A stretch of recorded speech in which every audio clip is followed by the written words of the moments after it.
Então, uma boa noite para todos, sejam todos muito bem-vindos, dando continuidade a mais uma reunião pública da Casa Espírita Cantinho de Jesus.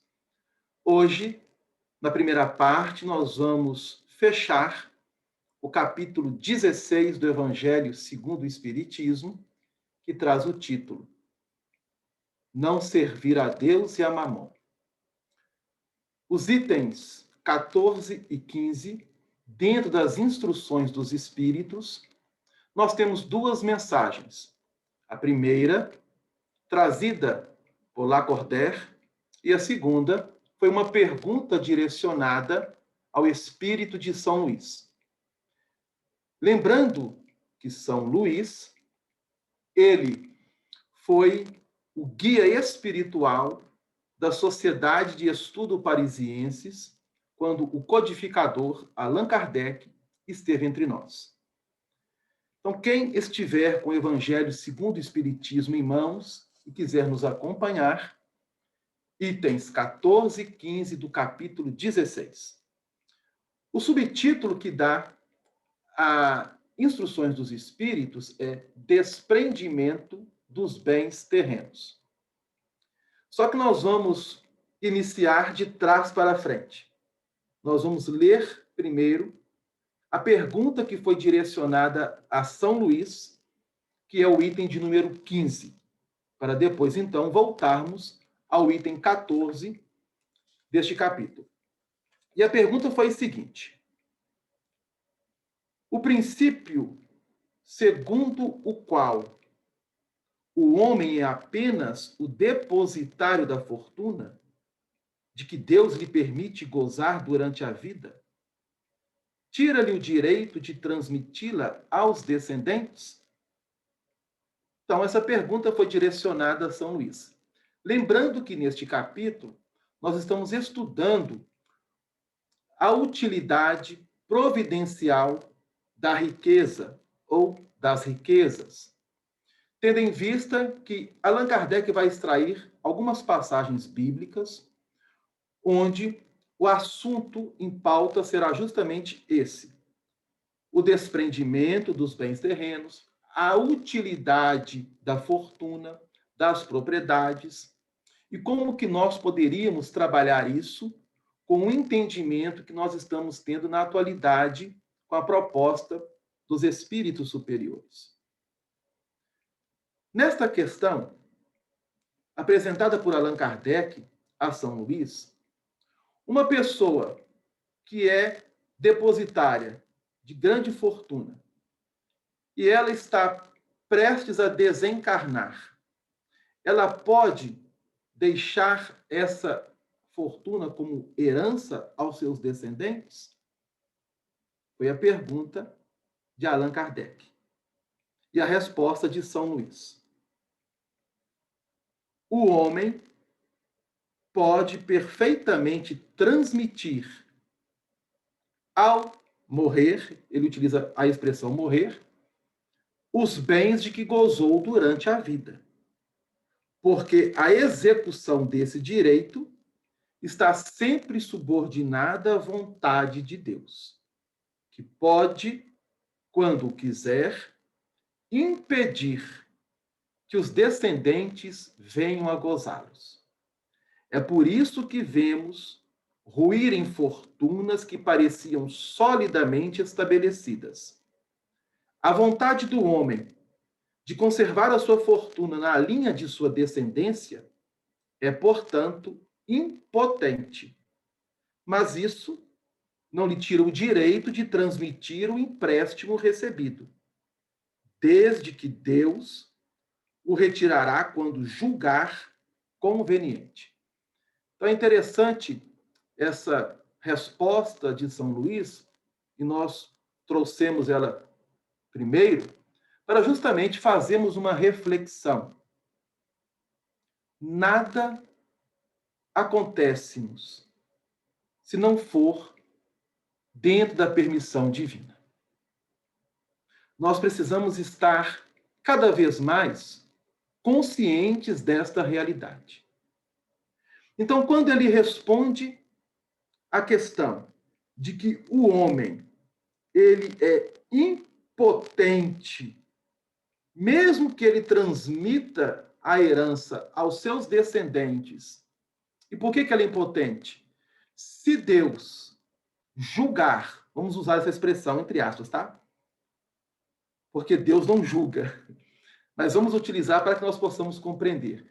Se Deus julgar que os descendentes, ao tomarem posse daquela herança, não é viável, não é uma necessidade para os seus espíritos do ponto de vista do crescimento moral, eles perderão tudo, ou alguma coisa irá acontecer com que nada daquilo que eles receberam, eles poderão usufruir.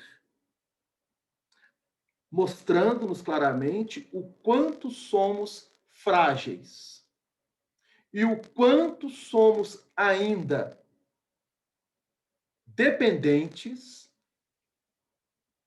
diante do nosso processo evolutivo pela lei de causa e efeito. É preciso que nós entendamos isso. Neste capítulo 16 do Evangelho segundo o Espiritismo, nós fizemos inúmeras reflexões em torno do dinheiro, das propriedades e o quanto elas são importantes para o processo evolutivo dos seres encarnados no campo da civilidade.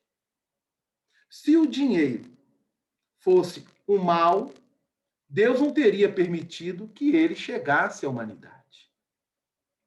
Qual é o problema, então? Onde está o problema? Justamente na forma como nós o utilizamos. Então, é a reflexão que cada um de nós necessitamos realizar. E aí, tendo em vista que nós estamos aprendendo que tudo está sob a vontade de Deus, sob a permissão de Deus,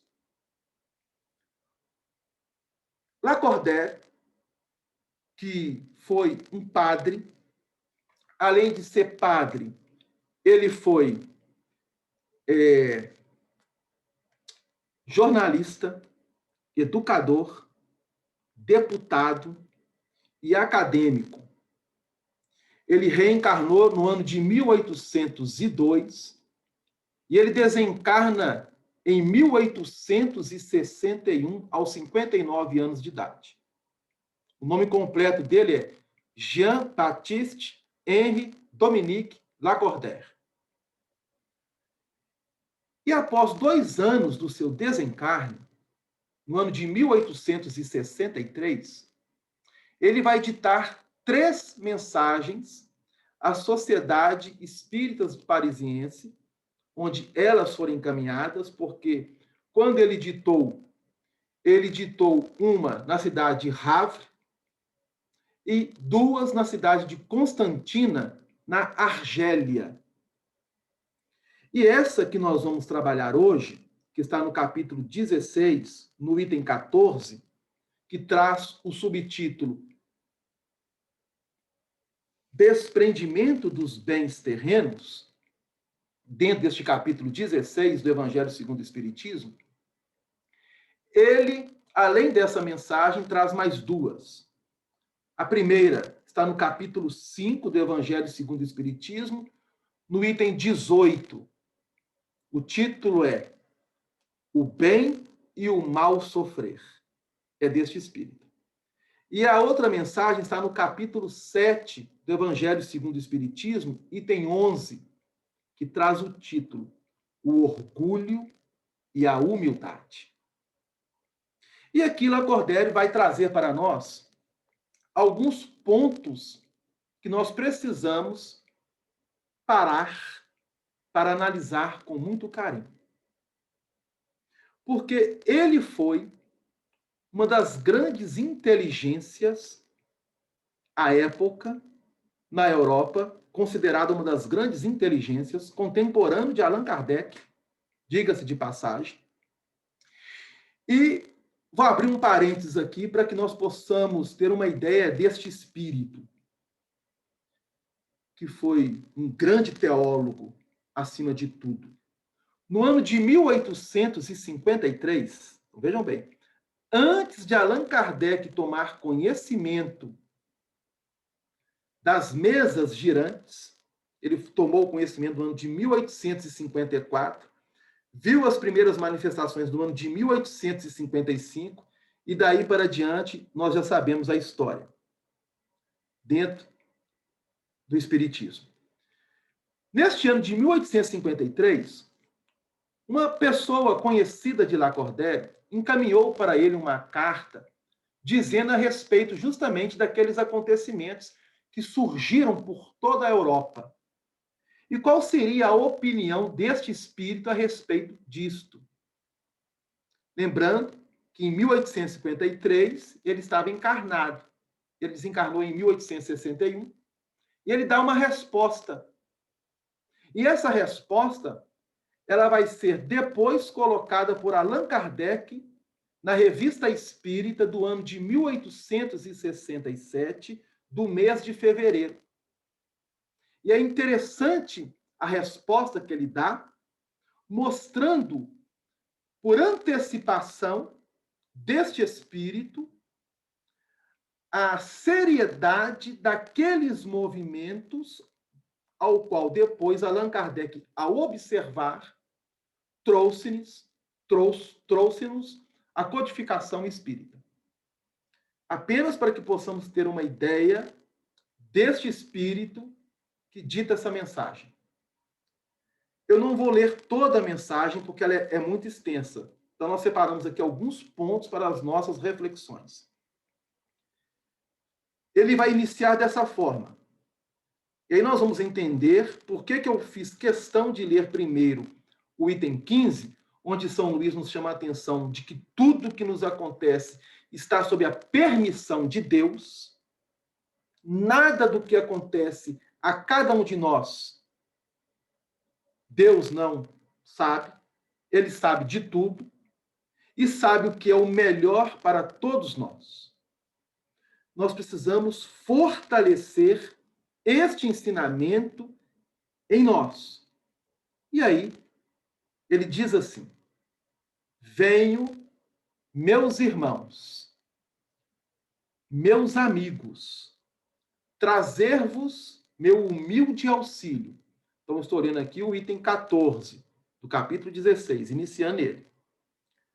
Para ajudar-vos a marchar corajosamente na vida de aperfeiçoamento em que entrastes. Vamos refletir um pouquinho nessa colocação dele.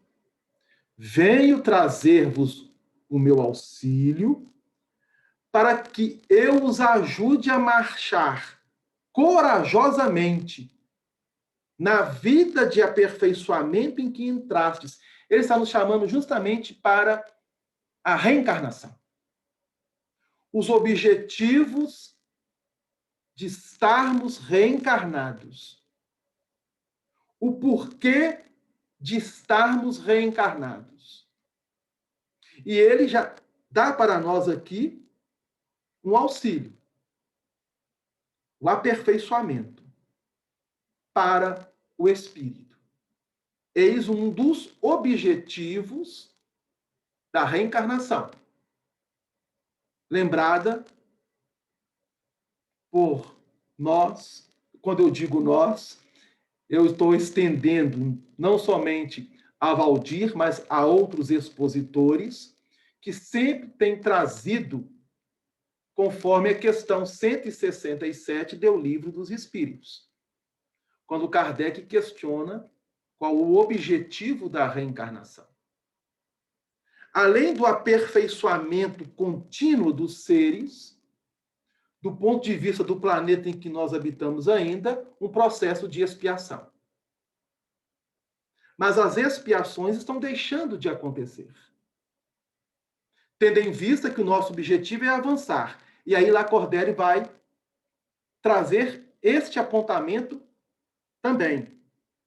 quando ele diz assim: somos devedores uns dos outros, e somente por uma união sincera e fraterna entre os espíritos e os encarnados, a regeneração será possível.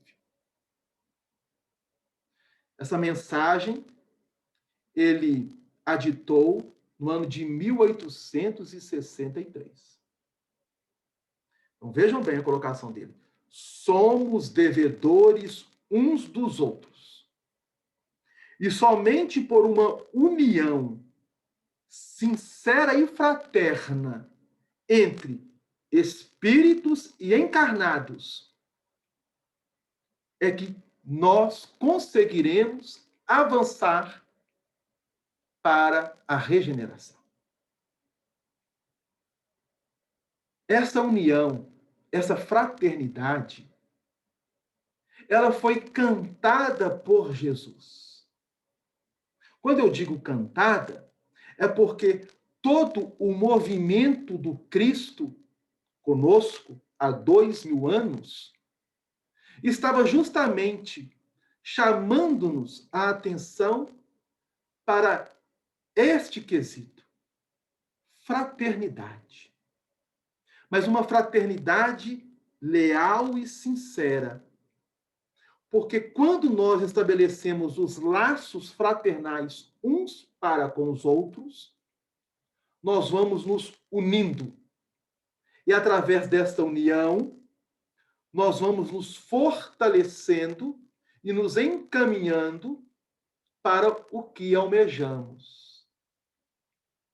Não somente para as nossas vidas, quando eu falo vida, é a vida do espírito, estando ele encarnado ou não, e também para toda a nossa humanidade. Sem fraternidade e sem união, será impossível avançar para a regeneração.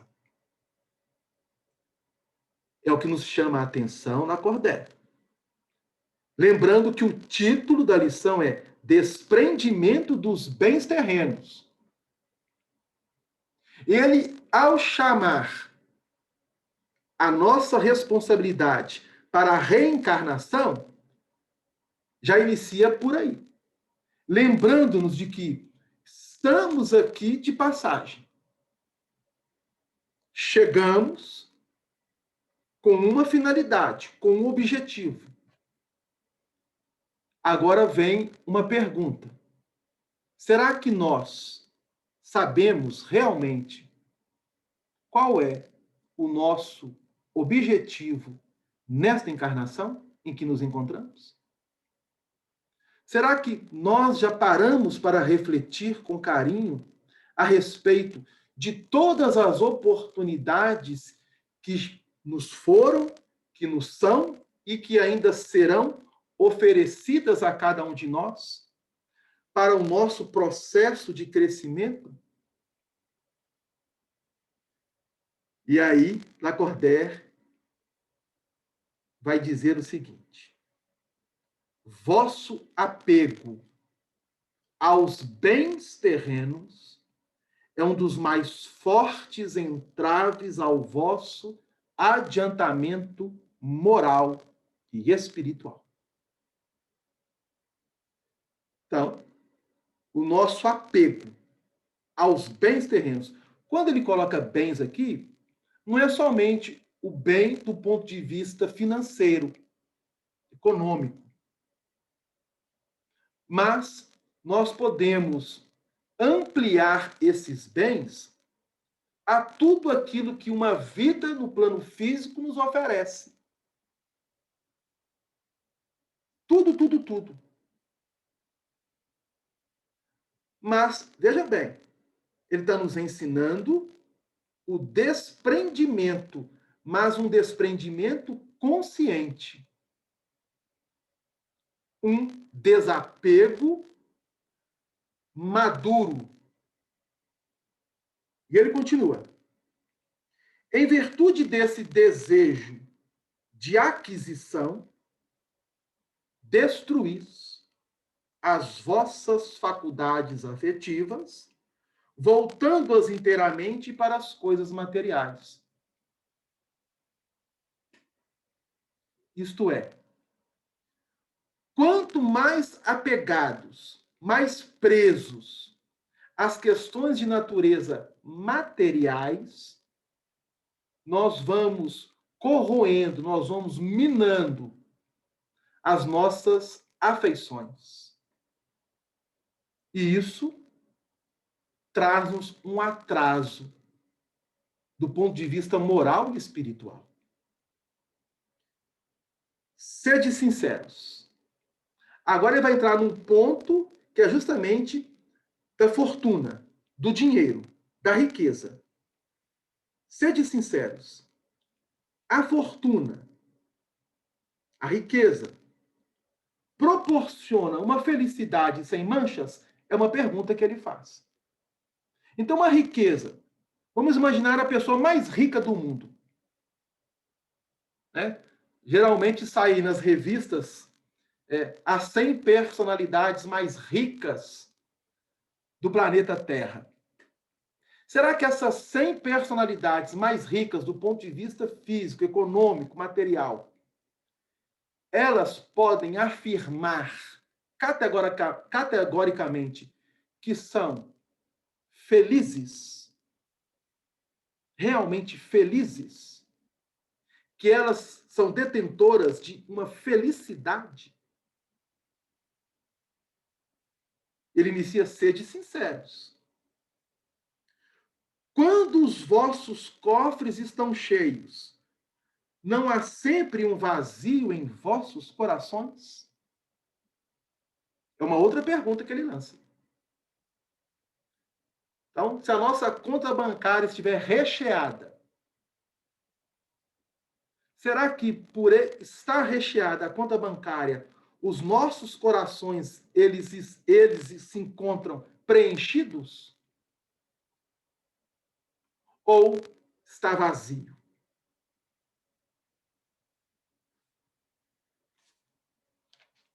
Bom, e aí eu vou pulando, porque a lição ela é muito grande. E aí eu já vou pular um item que ele vai dizer assim: o bem que Deus vos confiou. E aí que chama-nos a atenção. Justamente naquele ponto em que São Luís aborda diante da pergunta que foi feita a ele. É Deus que nos confia.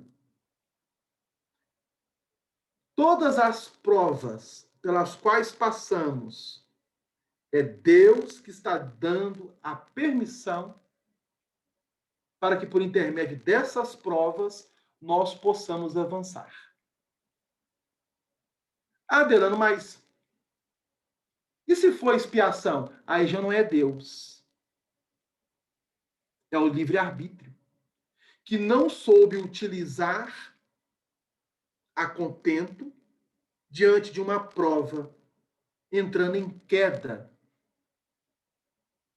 Vem a expiação. Então, a expiação é fruto de uma causa. A causa não foi tão boa, porque teremos que expiar. Deus nos confia todos os bens. E o objetivo dele fazer isso é para fazer com que os nossos corações avancem. E ao avançar, não caiamos de forma ardorosa dentro de uma cobiça, dentro de uma ambição, do ponto de vista negativo, para as coisas simplesmente materiais.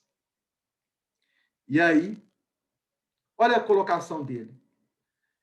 Já refletistes quando vos apegais loucamente a uma fortuna perecível e tão passageira como vós mesmos? Que um dia tereis de prestar contas ao Senhor daquilo que ele vos concedeu? Então, ele está fazendo uma analogia da fortuna com o corpo físico. Da mesma forma que um dia teremos que entregar o corpo físico, que está emprestado, e retornarmos ao plano espiritual. Os bens que possuímos, também, nós somos usuários deles. Eles não nos pertencem. Eles estão temporariamente conosco, mas não nos pertencem.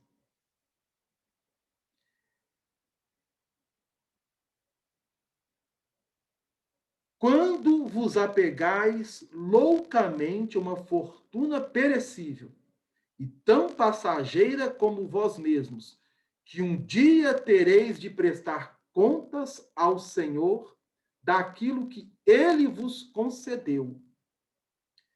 Esqueceis que pela riqueza fostes investidos na sagrada condição de ministros da caridade na terra?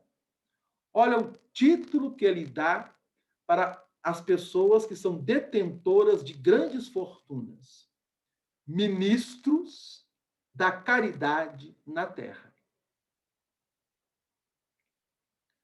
Será que somos capazes realmente de avaliar essa colocação deste espírito? Lembrando que este espírito, ele foi deputado, ele foi educador, ele foi um grande teólogo, ele foi padre, ele foi um grande acadêmico, lecionando em uma das grandes universidades da cidade, não somente de Paris, mas outras cidades, uma próxima a Lyon, onde Allan Kardec reencarna, né? O professor Hippolyte Léon Denisard Rival reencarna e depois terá o pseudônimo de Allan Kardec, cidade de Lyon. Lacordaire lecionou numa cidade próxima a Lyon. Esqueceis que pela riqueza fostes investidos na sagrada condição de ministros da caridade, para serdes os dispensadores inteligentes? Então, essa colocação de Lacordaire, de alguma forma, está fechando para nós, dentro deste capítulo, todas as colocações que foram trazidas ao longo do mesmo, pelos expositores que abrilhantou-nos com as suas reflexões em torno deste magistral capítulo 16. Não servir a Deus e a Mamon. Não se pode servir a dois senhores. É o ensinamento de Jesus, ao qual Allan Kardec dá o título a este capítulo. O que sereis, pois, quando usais somente em vosso proveito o que vos foi confiado, senão depositários infiéis? Então, veja bem, se nós utilizarmos a fortuna apenas para o nosso proveito, nós somos depositários infiéis. Lembrando aqui aquela parábola dos talentos e que Kardec extrai neste capítulo. Aquele servidor que escondeu o talento que recebera. Ele foi infiel. O que Jesus diz a ele? Servidor infiel. E Lacordaire nos chama a atenção. Que resulta desse esquecimento voluntário dos vossos deveres? Então, veja bem. Esquecimento voluntário. Não involuntário. Porque antes de reencarnar, o espírito, ele traz uma programação. Caso ele tenha um entendimento, caso ele não reencarne de forma compulsória. A morte, inflexível. inexorável virá rasgar o véu sob o qual vos escondeis, forçando-vos a prestar contas ao amigo que vos favoreceu. Aqui ele nem coloca Deus, porque Deus não é amigo, Deus é pai. Ele está nos chamando a atenção para o grande amigo de cada um de nós, Jesus. Porque é ele que preside, é ele que governa, é ele que direciona o planeta em que nós habitamos.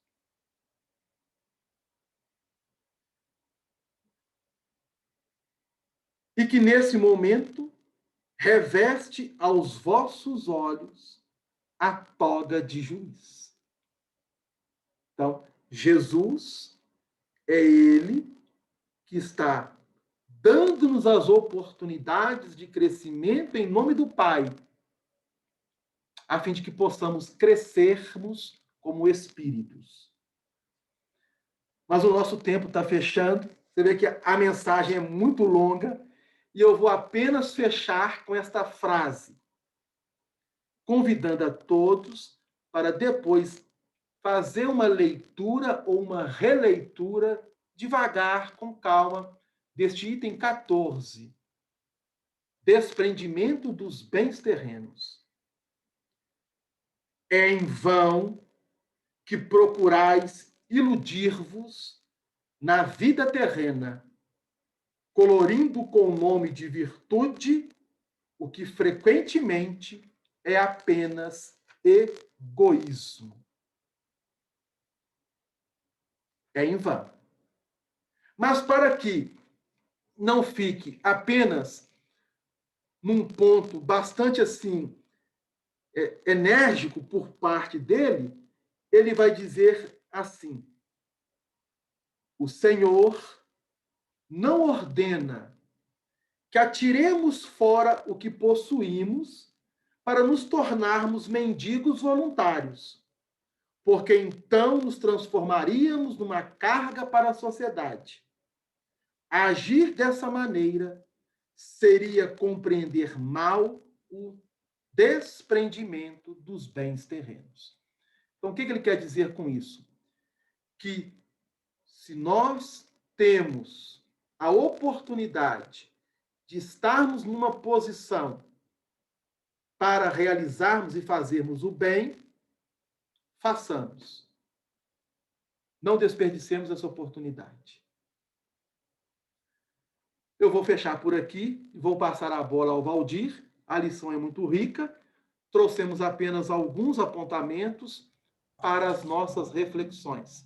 Agora é com você, Valdir, dando continuidade ao Livro dos Espíritos. Uma boa noite para todos e que Jesus nos abençoe. É você, Valdir. Boa noite. Obrigado, Delano, pelo estudo. Obrigado aí pelo estudo, pelas explicações. Né, Obrigado, Delano, muito bom. Excelente. Tudo, né? E vamos continuar o nosso estudo, então, agora passando para o Livro dos Espíritos, e vamos seguir a sugestão do Delano aí, né? Todo mundo pegar o Evangelho depois, ler cuidadosamente e observando todo o ensinamento que vem nessa passagem do Evangelho, esses dois itens de hoje, tá? Bom, hoje nós vamos continuar, então, com o Livro dos Espíritos. É aquela sequência que a gente está aqui, é a quarta parte do livro, capítulo 2, falando sobre as penas e gozos futuros. E o item 4 é natureza das penas e gozos futuros. A questão 980. E a pergunta é: o laço de simpatia que une os espíritos da mesma ordem constitui para eles uma fonte de felicidade? É a pergunta feita pelo Kardec, né? Interessante aqui a gente voltar. Eu vou começar da pergunta, porque fala de laço de simpatia que une os espíritos. Eu queria voltar numa pergunta feita ao Emmanuel no livro O Consolador, que fala exatamente sobre amor, e ele coloca amor, união. É a questão 322. é perguntado para ele assim: há uma gradação do amor nas manifestações da natureza visível e invisível?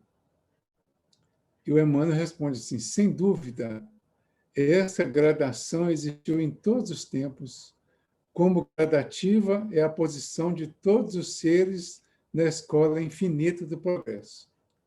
O amor é a lei própria da vida. E sob o seu domínio sagrado, todas as criaturas e todas as coisas se reúnem ao Criador dentro do plano grandioso da unidade universal. Voltando, o amor é a lei própria da vida. E sob o seu domínio sagrado, todas as criaturas e todas as coisas se reúnem ao Criador dentro do plano grandioso da unidade universal. Então, o laço de simpatia que une os espíritos da mesma ordem poderão ser fonte de felicidade? Quer dizer, é a pergunta que o Kardec fez. Então, o Emmanuel, mais tarde, né, bem mais tarde, vem comentar e mostrar que o amor é o ponto de união de todos nós, de todos os seres, com Deus, dentro da lei de Deus. E aí os espíritos respondem: os espíritos, entre os quais há recíproca simpatia para o bem, encontram na sua união um dos maiores gozos, visto que não receiam vê-la turbada pelo egoísmo. Formam no mundo inteiramente espiritual famílias pela identidade de sentimentos, consistindo nisto a felicidade espiritual. Do mesmo modo que no vosso mundo vos grupais em categorias e experimentais certo prazer quando vos achais reunidos. Na afeição pura e sincera que cada um vota aos outros e de que é por sua vez objeto, têm eles um manancial de felicidade, porquanto lá não há falsos amigos nem hipócritas. Gente, essa questão aqui, quer dizer, como todas, né? Como tudo, traz muita reflexão.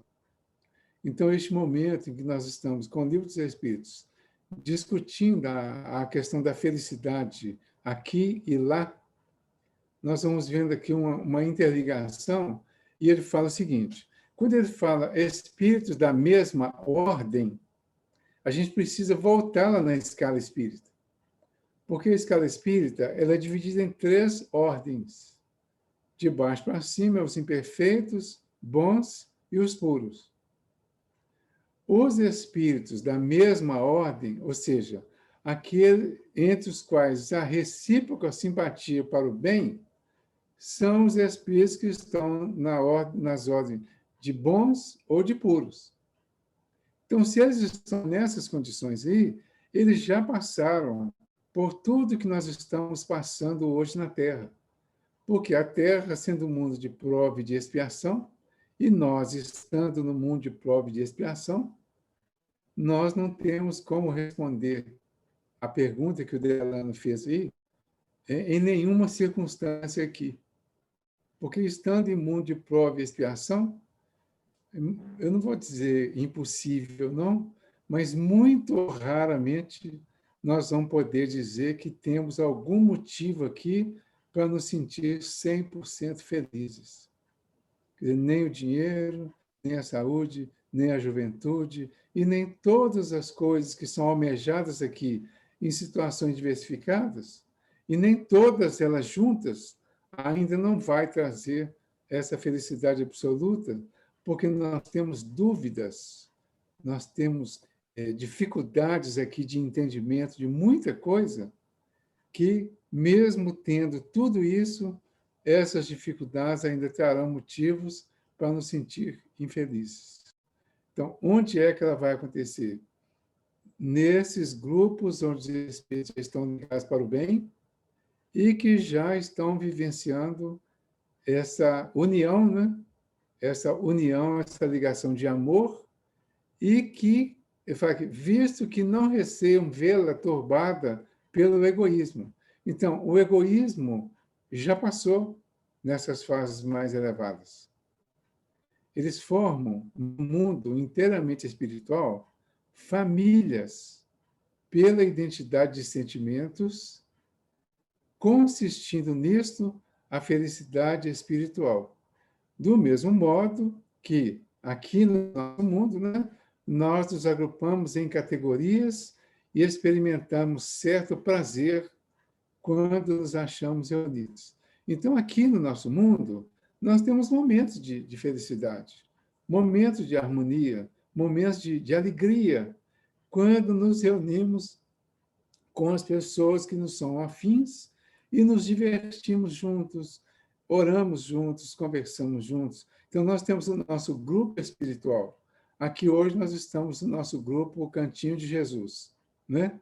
A esse grupo vem somando pessoas de outros grupos e passam a participar da felicidade que nós temos nesse grupo por estar nele buscando o conhecimento. Outros grupos espíritas se reúnem também e os grupos, as pessoas participam da felicidade, pelo menos momentânea, da orientação, do ensino, do aprendizado que acontece naqueles grupos. E assim nós temos os nossos grupos. Temos grupos sociais, os mais variados, né? Em todos eles, há momentos de alegria, há momentos de confraternização. Então, são famílias espirituais que se reúnem com afinidade. Mas, aqui na Terra, nem sempre as afinidades são para o bem. Aqui na Terra, ainda temos que temer o egoísmo, o nosso, principalmente, e o dos outros, né? O nosso a gente dificilmente vê, mas é bem mais fácil ver o dos outros, porque quase sempre o nosso mostra para nós o egoísmo que está nos outros, que é algo que nós não gostamos, mas ainda não temos coragem de perceber em nós. Tá? Então, no Evangelho segundo o Espiritismo, no capítulo 14, no item 8, eles chamam de parentela corporal e parentela espiritual. Então, essa parentela é a união de seres por afinidade no plano espiritual, e esses seres, ou seja, muitos deles, formam a família no plano espiritual por afinidade e depois vão formar as famílias aqui por necessidade de crescimento e de aprendizado. Né? Então, ele continua aqui na resposta, né? Na afeição pura e sincera que cada um vota aos outros e de que é, por sua vez, objeto, têm eles um manancial de felicidade, porquanto lá não há falsos amigos nem hipócritas. Será que aqui na Terra também não? Não, né? Claro. Então, na afeição pura e sincera, nessas ordens superiores, que cada um vota aos outros e de que é, por sua vez, objeto, têm eles um manancial de felicidade, porquanto lá não há falsos amigos nem hipócritas. Então, as pessoas não traem as outras, não criticam, não falam mal pelas costas e falam a verdade quando a verdade precisa ser falada. E, ao ser falada a verdade, as pessoas ouvem, entendem e agradecem. Então, não há inimizade, não vai acontecer inimizade. Ao invés de uma pessoa procurar uma outra para falar de uma terceira, eles vão falar com a própria pessoa no momento certo e de uma forma mais cuidadosa possível para não ferir a amizade, a união e para não interferir na felicidade do outro. Não há mentira, porque não há necessidade de mentir, né? Aqui a gente, às vezes, fala da mentira evangélica, né? Então, fala, bom, é melhor mentir do que falar a verdade e causar confusão. Então, lá não vai ter isso. Então, isso vai deixando tudo mais claro, porque se não há necessidade de falar mentira, não há medo de ser descoberto. E se não há falso amigo, é porque os amigos são verdadeiros no sentido real da amizade. A amizade real é aquela em que nós temos liberdade e até responsabilidade de ser verdadeiros com os nossos amigos, e não só concordando com eles, falando com eles aquilo que precisa realmente ser falado, ou seja, o que nós acreditamos que é necessário. E ele vai saber entender a nossa necessidade de falar e vai dar as explicações necessárias, se for cabível e se nós estivermos enganados em relação a ele. Então, aí seria realmente o amigo verdadeiro, e não os falsos, que seriam temidos, como são aqui hoje. O Kardec comenta aqui, fala o seguinte: das primícias dessa felicidade goza o homem na terra quando se lhe deparam almas com as quais pode confundir-se numa união pura e santa. Em uma vida mais purificada, inefável e ilimitada, ilimitado será esse gozo, pois aí ele só encontrará almas simpáticas, que o egoísmo não tornará frias, porque em a natureza tudo é amor. O egoísmo é que o mata. Forte isso, né? Das primícias dessa felicidade, dos espíritos mais avançados, né, de ordens superiores, goza o homem na terra quando se lhe deparam almas com as quais pode confundir-se numa união pura e santa. Em uma vida mais purificada, inefável e ilimitado será esse gozo, pois aí ele só encontrará almas simpáticas, que o egoísmo não tornará frias, porque em a natureza tudo é amor. O egoísmo é que mata.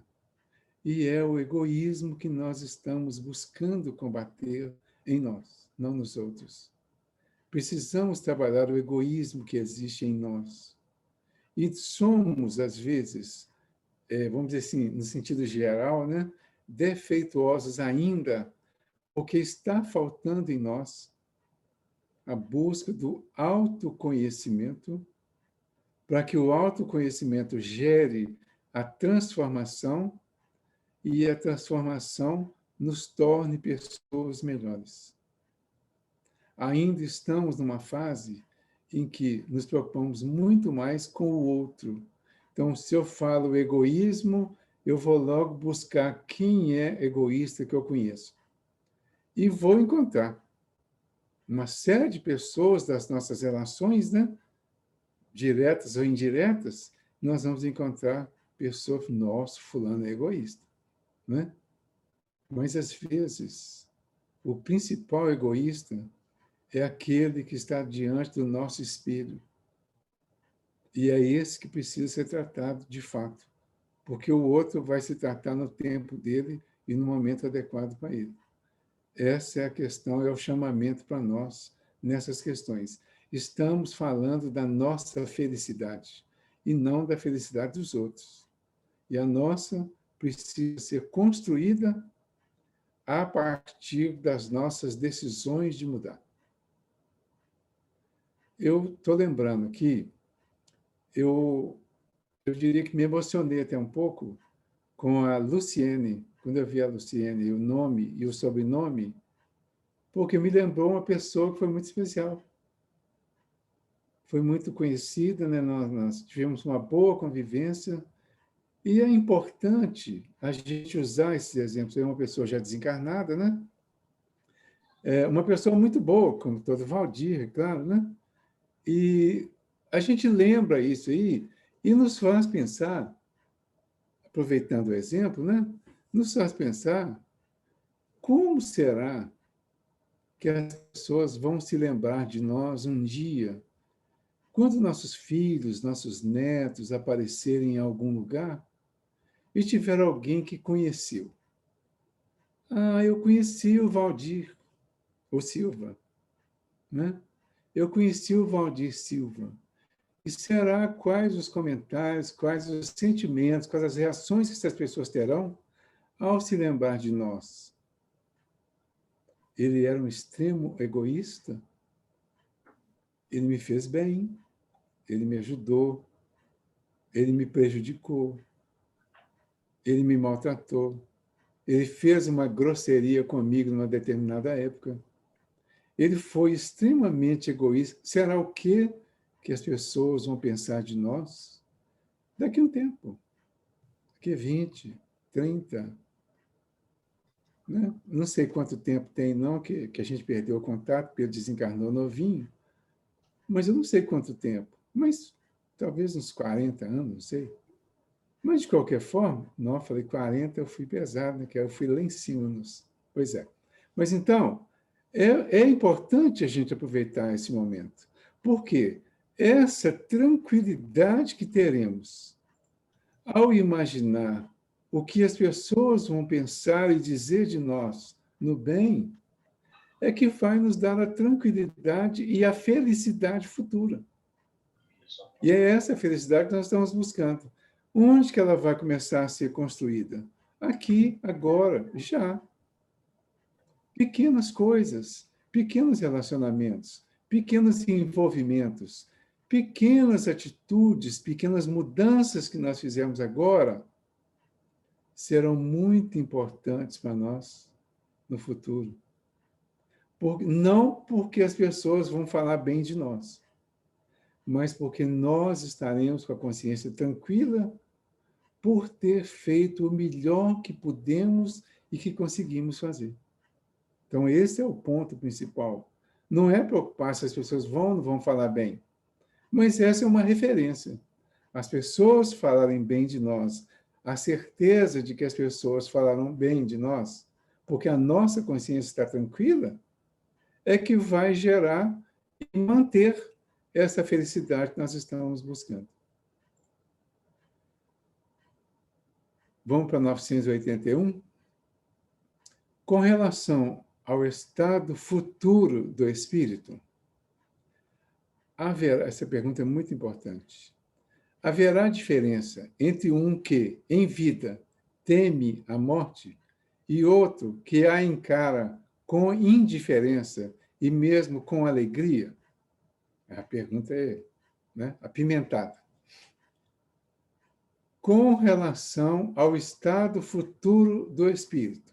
O estado futuro do espírito é o nosso estado futuro. Lembrem disso.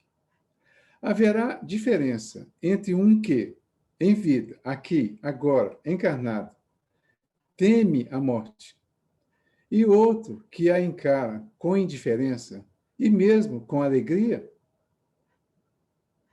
A resposta: muito grande pode ser a diferença. Entretanto, apaga-se com frequência em face das causas determinantes desse temor ou desse desejo.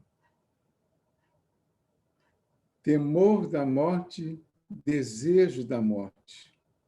Duas situações extremas.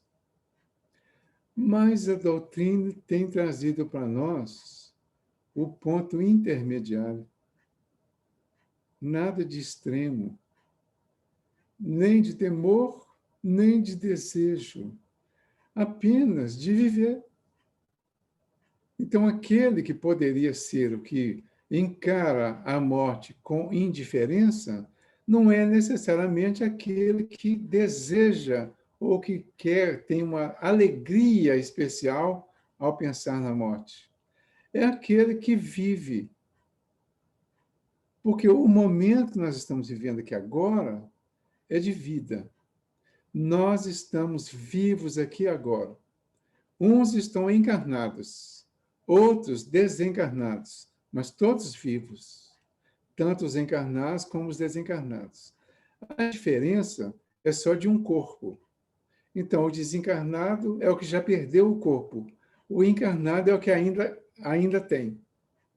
Se o desencarnado encarou com tranquilidade, com essa indiferença que eu levo mais para o lado da tranquilidade, ele está bem em relação à desencarnação. Mas se ele temia a morte, é claro que ao desencarnar, ele vai ter uma dificuldade maior. Quem quer a tema, quer a deseje, pode o homem ser propelido por sentimentos muito diversos. E são estes sentimentos que influem no estado do espírito. Então, o que vai realmente prevalecer e que vai caracterizar essa alegria, felicidade ou não em relação à desencarnação, ou seja, em relação ao nosso futuro? O ponto mais importante é a consciência tranquila. Mas consciência tranquila não significa necessariamente nunca ter errado, nunca ter feito algo fora lá do lugar, né? É estar tranquilo e compreensivo em relação ao que fez, sabendo que é possível se auto-perdoar, porque Deus nos perdoa sempre e Deus nos oferece sempre a oportunidade para consertar aquilo que nós fizemos errado. E tantas quantas forem necessárias. E se nós fizemos errado inconscientemente, por não saber fazer diferente, a nossa consciência estará tranquila até descobrir que fez e aí sim se propor a mudar a posição. Então, isso é que a gente precisa agora. Não vamos ficar preocupados em desejar a morte, em ficar feliz porque vai morrer, porque nós não vamos ficar. Aqui na Terra, ninguém vai ficar feliz porque vai morrer, porque vai desencarnar. Então, e nem vai ficar alegre. E nós não temos motivos, porque a alegria, ela só é verdadeira quando tem alegria em torno. A alegria daquele que está diante de outros que estão chorando não é uma alegria verdadeira, acaba sendo uma alegria egoísta. Então, nós vamos procurar viver com tranquilidade, cuidar desses sentimentos que são muito diversos e que são eles que vão influenciar no estado do espírito, feliz ou infeliz. É evidente, por exemplo, que naquele que deseja a morte, unicamente porque vê nela o termo de suas tribulações, há uma espécie de queixa contra a providência e contra as provas que ele cumpre suportar. Então, olha, um aperto maior aqui.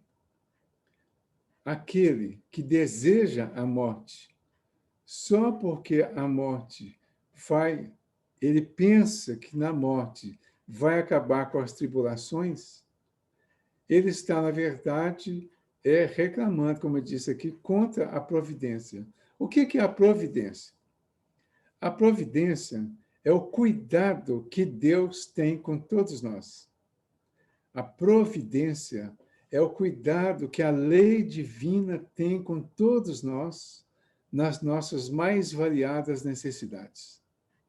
Quando nós estamos passando aqui por provações, por tribulações, por expiações, foi a providência divina que providenciou isso para nós, para que nós tivéssemos oportunidade de consertar as coisas que nós fizemos enganosamente no passado. Então, esse conhecimento vai gerar uma relativa tranquilidade. E isso vai fazer o contrário. Nós vamos querer continuar vivendo e vamos valorizar a vida aqui, sem apego a ela, sem exagero com a vida aqui e sem temor da morte, sabendo que cada dia vivido aqui é uma grande oportunidade para nós nos redimirmos de muita coisa e resolver muitas situações passadas, além do aprendizado que vamos desenvolvendo. Então, isso é que deve ser a nossa busca dentro dessa questão da morte, prematura ou não. Então, não vamos temer, mas não vamos desejar. Vamos viver. Viver bem. Procurar viver da melhor maneira possível. Porque a vida é uma só. A do Espírito é uma só. É eterna. Nós somos imortais. Onde estivermos como Espírito, estaremos vivos. A vida do corpo é que é repetida. Então, a vida do corpo vai repetir, mas a vida do espírito não. Mas cada vida do corpo pode ser cada vez melhor se cada uma delas for bem aproveitada. Porque caso não seja bem aproveitada, o sofrimento no plano espiritual já vai ser ruim e pior, talvez, porque muitos, dependendo do que fizeram durante a vida aqui, estarão se suicidando lenta e gradativamente. Então, o que é que nós vamos fazer dentro dessa questão? Bom, eu não posso desejar, né? E não devo temer. O que é que eu preciso fazer? Eu preciso cuidar da vida, fazer o melhor da minha vida aqui. Isso inclui as transformações que precisamos fazer da nossa vida, tanto do ponto de vista físico, quanto do ponto de vista moral. E aí eu repito a necessidade do autoconhecimento.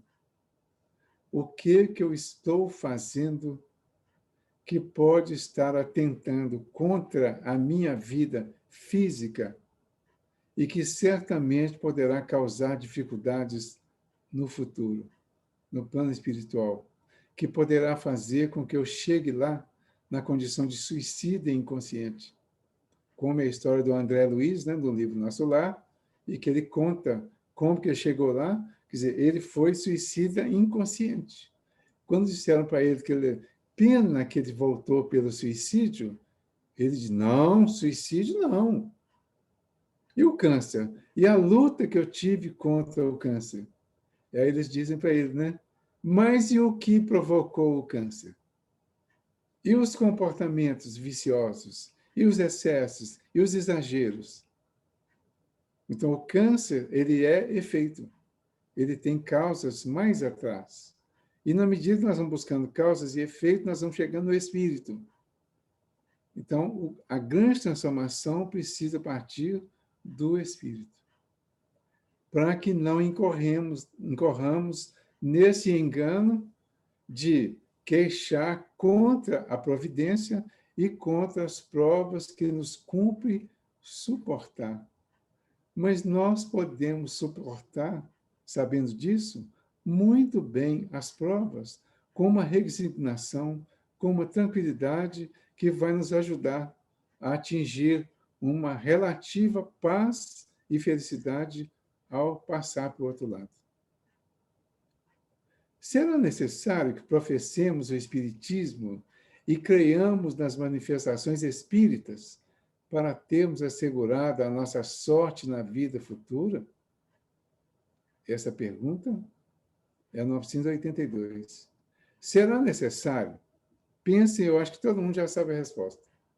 Será necessário que sejamos espíritas e que creiamos nas manifestações espíritas para termos assegurada a nossa sorte na vida futura? Resposta.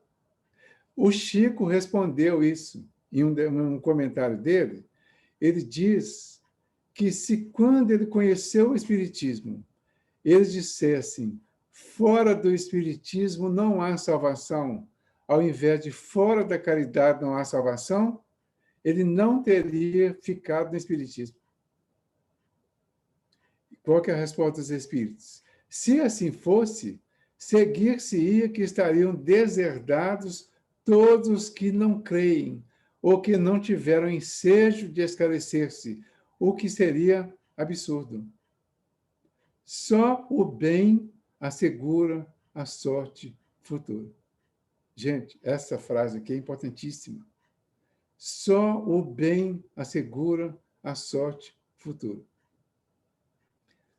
Não importa se você é bonito, feio, gordo, magro, homem, mulher, preto, branco, se você é de uma crença ou de outra, ou se você é de uma descrença, não importa. O que importa? O bem. Fazer o bem. Então, só o bem assegura a sorte futura. Eu posso dizer que professar o Espiritismo é bom para mim, mas eu não posso afirmar que é bom para o outro, porque o outro, ele é de outra crença. Então, para ele, é bom aquilo que ele está vivendo. Hoje surgiu, circulou aí, eu imagino que a maioria deve ter visto, um vídeo interessante de um pastor, diz que viu lá na cidade dele, lá as pessoas passando com o banco, uma pessoa. E aí, de repente, ele viu outra pessoa, e outra, e 10, e 20, e 30, e ele seguiu para ver onde aquelas pessoas iam com aquele banco. E descobriu que aquelas pessoas iam para a igreja católica. E ele ficou intrigado, e foi lá e assistiu, e viu o que acontecia lá. E quando ele viu o que acontecia, ele pediu para falar com o responsável por aquela igreja, o padre. E foi marcada uma audiência dele com o padre, ele foi, conversou com o padre e se tornaram amigos. Nesse vídeo, ele está contando que foi algumas vezes lá nas pregações desse padre e ficou muito encantado com o trabalho que esse padre faz lá na igreja dele lá. Ele não entra em detalhe. E nesse vídeo, o padre está na igreja do pastor. E ele conta, assim, de uma forma até, vamos dizer, engraçada, né? Ele conta que uma das vezes que ele foi lá na missa, ele contou quantas vezes o padre falou em Jesus. 45 vezes em uma delas. Olha que interessante. Então ele ficou encantado com o padre. Gente, aí a gente para pensar o seguinte: essa é a grande oportunidade de uma reflexão para nós, para parar de discriminar as pessoas que são de religiões diferentes, de crenças diferentes. Nós somos todos irmãos. E aí ele dá o microfone para o padre e fala na igreja evangélica. E falou de quê? De Jesus. É o ponto principal, é a referência principal para todos nós, nas nossas crenças, é Jesus. Jesus mandou discriminar alguém? Mandou descartar alguém? Não. Quando Jesus falou lá dos fariseus, para o povo, ele diz assim: os escribas e fariseus assentaram-se à cadeira de Moisés, ou seja, assumiram a lei. Portanto, fazei tudo o que eles falam, mas não fazei como eles fazem. Ou seja, para não fazer o contrário do que falava. Mas ele não mandou ninguém discriminar ninguém. Então é isso, que Jesus é a nossa referência principal, é a referência maior. É a partir dele que nós vamos formar as nossas crenças e formar as nossas simpatias com os cristãos, mas principalmente com os não cristãos. Não vamos nos discriminar, não vamos nos sentir melhores ou piores porque somos dessa ou daquela crença. Não tem ninguém melhor nem pior. No Evangelho segundo o Espiritismo, capítulo 15, pode embalar. O Delano falou para ler o capítulo 16. Eu falei agora mesmo que no 14 tem aquela questão dos laços de família. Agora eu falei do 15, que é fora da caridade não há salvação. O Espiritismo prega e tem como lema: fora da caridade não há salvação. Não é fora da igreja e não é fora da verdade. Fora da caridade não há salvação. A caridade pode ser feita em todos os lugares, por todas as pessoas, independente de crença ou descrença. Cada um vai fazer a caridade do jeito que sabe, do jeito que consegue, na quantidade que lhe for possível. Cada um fazendo a caridade do jeito que consegue, mais cedo ou mais tarde vai aprender a fazer a autocaridade, que é aquela que traz para nós o conhecimento e que desenvolve em nós essa bondade, esse bem que ele falou aqui. Então, só o bem assegura a sorte futura. Ora, o bem é sempre o bem, qualquer que seja o caminho que a ele conduza. E aqui ele colocou duas referências, que é a questão 165 e a 799 do Livro dos Espíritos. A 165, ele perguntou assim: o conhecimento do Espiritismo exerce alguma influência sobre a duração mais ou menos longa da perturbação, isso após a morte? Aí ele fala: influência muito grande. Por isso que o espírito já antecipadamente compreendia a sua situação. Mas a prática do bem e a consciência pura são o que maior influência exercem. Confirmando, né? 165. Na 799. De que maneira pode o Espiritismo contribuir para o progresso? Resposta: destruindo o materialismo, que é uma das chagas da sociedade.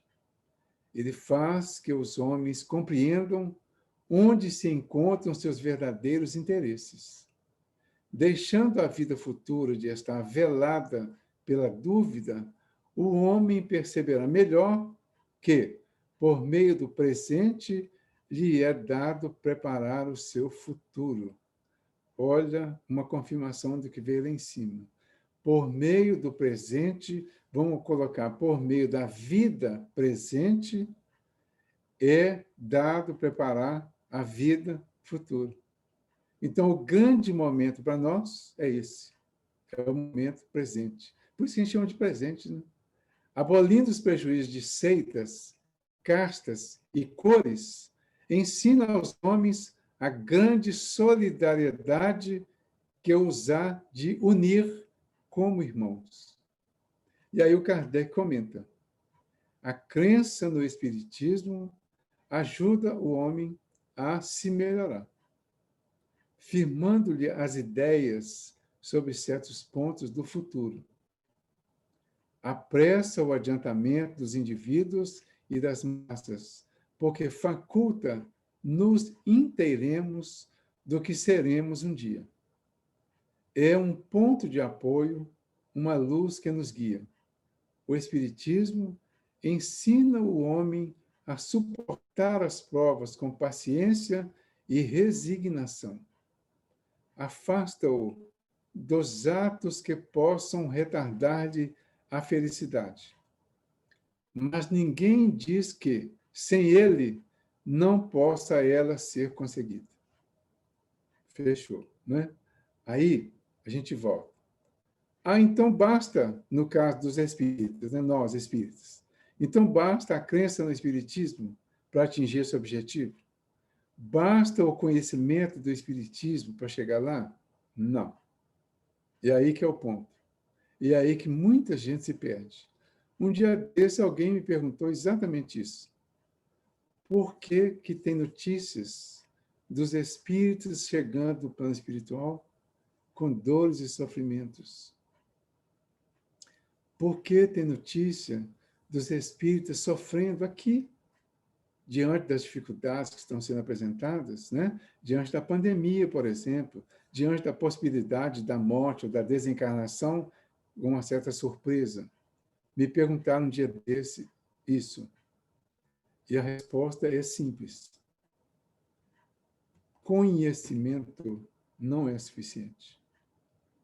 Frequentar centro espírita, nem igreja, e nem nenhuma crença, nem religião, é suficiente. Então, frequentar, conhecer, ter ou usar o título de qualquer religião, especialmente do espiritismo, não é suficiente para a felicidade futura. O que é suficiente é a vivência, é o conhecimento colocado em prática. E o conhecimento colocado em prática, especialmente do Espiritismo, é aquele conhecimento que nos faz racionalizar os fatos da vida diante da doutrina que estamos vivendo. Então, essa racionalização vai nos fazer ter tranquilidade diante da possibilidade da desencarnação em qualquer momento. Neste caso, nós não seremos apanhados de surpresa, porque já estaremos preparados. O Espiritismo ensina a fé raciocinada. A fé raciocinada não é o resultado de decorar uma expressão. Fé raciocinada só é aquela que pode encarar a razão frente a frente em todas as épocas da humanidade. Decoraram? Não é suficiente. Eu já decorei, não é suficiente. É preciso racionalizar cada fato dentro dessa visão divina, dentro daquilo que foi falado lá em cima, da nossa, vamos dizer assim, da nossa negação ou da queixa contra a providência e contra as provas que nos cumpre suportar. Nós, o ano passado, no início da pandemia, estávamos ainda surpresos com tudo, né? E, de repente, tivemos a notícia que as casas espíritas iam parar e nós não sabíamos exatamente ainda o que ia acontecer a partir daí. Mas, de uma forma, eu diria assim, bem tranquila, surgiu no movimento espírita e nos outros movimentos também a oportunidade de nós vencermos a dificuldade da pandemia, fazendo isso que nós estamos fazendo agora. Utilizar os meios de comunicação, a tecnologia, para continuar as nossas orientações, o nosso aprendizado. Porque esse aprendizado, independente de onde nós estejamos, se ele for realmente racionalizado, no sentido de nos ajudar a compreender tudo que está acontecendo, vai ser muito mais fácil para nós. E esse aprendizado pode ser feito do jeito que está sendo feito. E eu diria que está sendo muito bem feito. Por quê? As pessoas estão estudando, estão participando, estão aprendendo, estão levando para casa, para a vida, e eu imagino que cada um, dentro da sua condição, está aplicando esse conhecimento recebido. Aí nós tivemos uma surpresa. Porque assim que começou a pandemia, nós tivemos o Washington. Será que alguém aí imaginava que 1 mês ou 2 meses, no máximo, depois do início da pandemia, o Washington, cheio de vida lá no cantinho, falando e conversando daquele jeitão dele lá, ele ia desencarnar? Será que alguém imaginou isso? Eu imagino que não. Não é? Então, fomos apanhados de surpresa? De uma certa forma, sim. Surpresa não pode dar, generalizando uma série de situações. Mas poderia ter sido uma surpresa bem mais naturalizada, vamos dizer assim, dependendo da possibilidade de racionalização dessa fé que nós estamos desenvolvendo. Então, teria sido muito tranquilo. Seria sentido. Nós choraríamos. Eu acredito que a maioria chorou. E faz parte do nosso processo aqui na Terra. Nós temos glândulas lacrimais, foram feitas para isso, para a gente chorar. Principalmente nos momentos de grandes emoções. E isso é um momento de grande emoção. Então, foi uma surpresa? Foi. Mas em que nível foi essa surpresa? Qual o desespero que ela causou, se causou? Será que vimos com uma relativa compreensão, com uma relativa tranquilidade? Então, esse é o ponto. Dessa vez, nós estamos falando do Washington, né? Já vai fazer 1 ano. E ele já foi. Foi um final bastante doloroso, né? Isso choca mais ainda. Mas como será o nosso? Ninguém sabe. Então vamos nos preparar dentro disso. Vamos ser bons? Só isso que precisa. Ser bom. Seja bom. Sejamos bons. Sejamos melhores do que estamos agora e do que somos agora. E vamos, como eu já disse antes, procurar também ser lembrado com alegria, com tranquilidade, com emoção. Que as pessoas, a Tita, o João Carlos. A gente não tem assim, lembranças boas da Tita, do João Carlos. Temos lembranças boas da Dona Glória. E de quantas pessoas, aliás, a gente estava lembrando isso, depois que eu estou no cantinho, já foi muita gente por lá de lá, hein? Né? Mas o interessante é que a grande maioria deles voltou e nós conversamos com eles, com a certeza absoluta de que eram eles. Traziam também as suas preocupações, as suas angústias, as suas dificuldades, mas estavam vivos e continuando a vida. Então, vamos refletir nesse sentido. Vamos fazer com que a vida seja boa já, a partir de agora, para não sermos surpreendidos pela morte. Eu pedi a Jaqueline que eu faria hoje a prece, e eu queria dedicar essa prece hoje a essas duas pessoas que começam com W. Né? De repente eu falo, nossa, será que eu vou ser o terceiro W? Né? Mas o Valdir, né, que foi lembrado hoje pela Luciene, que é filha dele, o Washington, que é bem recente, que foi nosso companheiro aí do cantinho, mas lembrar de todos aqueles que estão sendo surpreendidos pela pandemia, por essa quantidade de pessoas que estão desencarnando, por essa quantidade de surpresas e dores e sofrimentos que estão chegando para as pessoas que muitas vezes ainda não estão preparadas, porque aí sim o conhecimento do Espiritismo poderia nos ajudar, nos trazendo essa tranquilidade de poder preparar para esperar esse grande momento, essa grande transição. Senhor Jesus, muita vez o trabalhador do campo da vida interromperá o serviço do arado, não para olhar atrás, misturando saudades da esfera inferior com aspirações do plano sublime, mas para fixar as zonas mais altas e rogar-te o auxílio imprescindível. Mestre de sabedoria e bondade, não te venho pedir hoje pelos que ainda se prendem à luta da carne.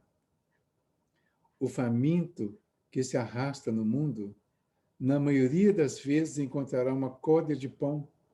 O doente quase sempre achará remédio salutar. Venho pedir-te por todos aqueles que a morte arrebatou ao corpo físico, inesperadamente. Quando seus corações navegavam em pleno mar de ilusão, por aqueles que deixaram os afetos mais caros, que abandonaram o ninho doméstico entre angústias e lágrimas, que desertaram compulsoriamente dos serviços materiais em que punham a esperança. Muitos deles, Jesus, acordaram em regiões que supunham não existir. Outros amparam-se ainda com os familiares do mundo, tentando restaurar uma situação que a divina lei considera encerrada, em definitivo.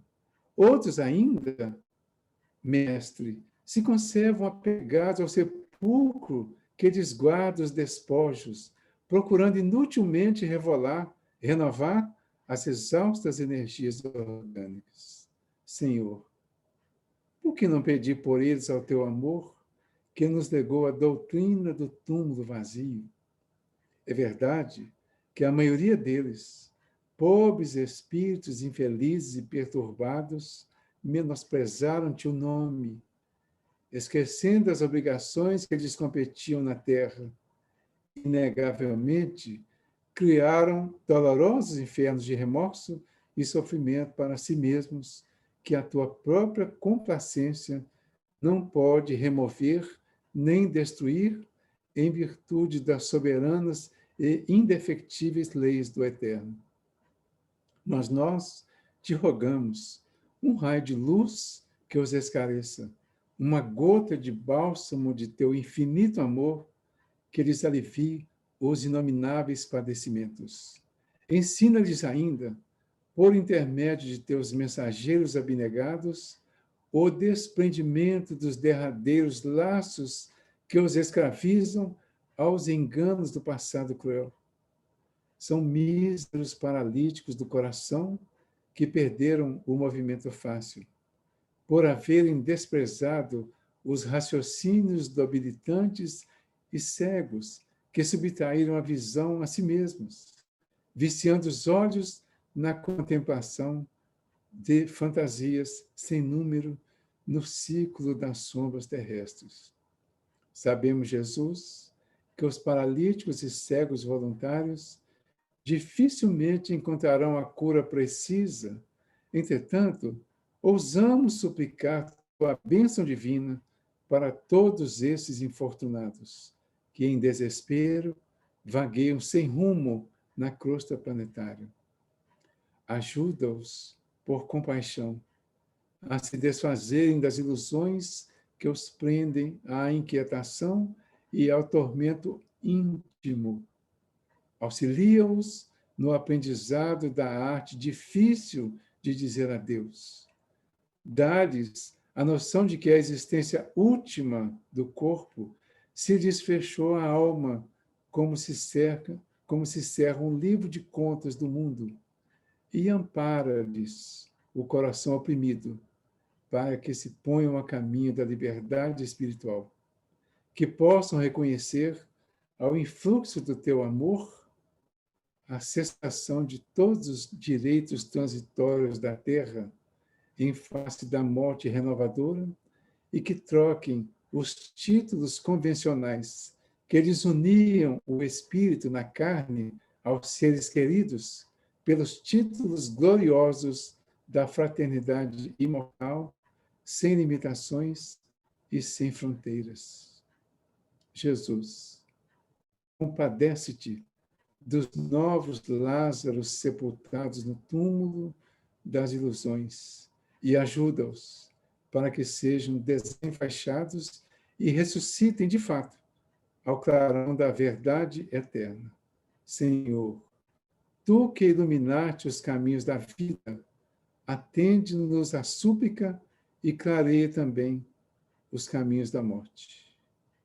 Obrigado a todos, obrigado aos amigos espirituais, a todos os presentes, a todos os ausentes também, e a nossa vibração dessa prece a todos de quem nos lembrarmos neste momento.